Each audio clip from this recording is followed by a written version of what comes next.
Bonjour, monsieur là. Je parle vraiment Bonjour. Alors, pour l'organisation, en fait, je vais expliquer le départ du vélo-rail de 10 heures, donc c'est un petit peu en retard.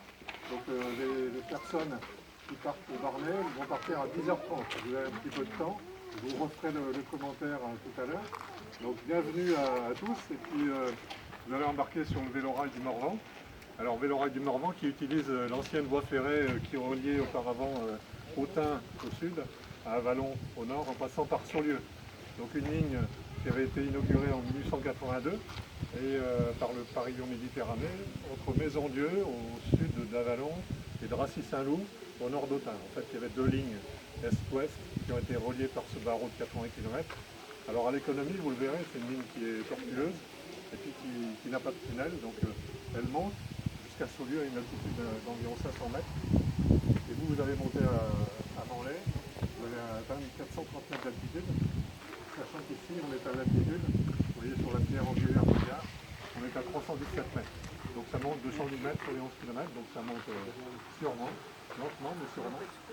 Et pour ça, je vais vous expliquer, puisqu'on a équipé les vélorails d'une assistance électrique. Donc rassurez-vous, ça va mieux monter.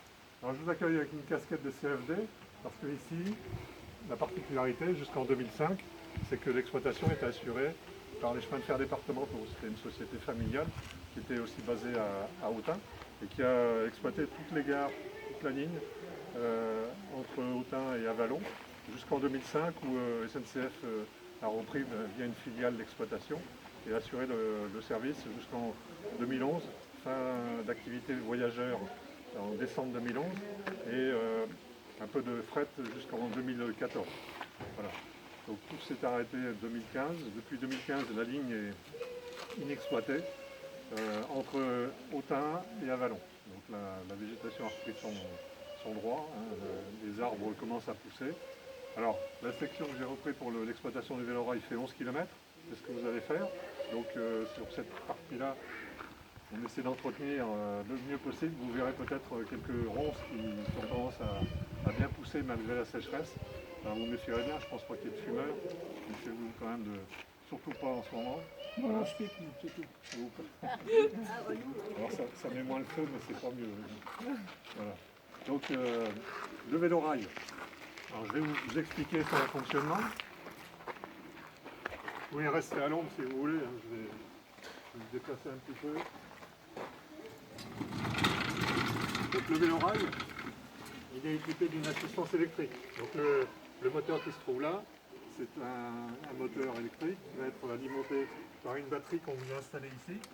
Le sac qui est dans la panière, hein, c'est la batterie. Alors veillez à ne pas mettre trop d'affaires dessus, hein, bien à côté.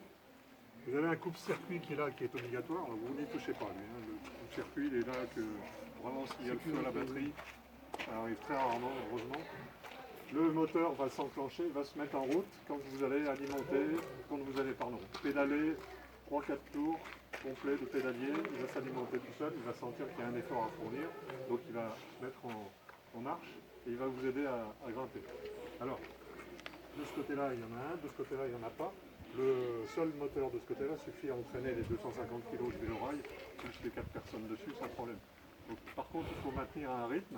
C'est-à-dire qu'il faut continuer de pédaler. C'est comme sur un vélo à assistance électrique, si vous arrêtez de pédaler, le vélo s'arrête et en plus vous tombez. Donc là vous n'avez pas de risque de tomber. Mais le vélo-rail va s'arrêter si vous ne pédalez plus de ce côté-ci. Vous pouvez très bien ne pédaler que de l'autre côté, mais bon, on vous a mis une assistance électrique, il vaut mieux l'utiliser.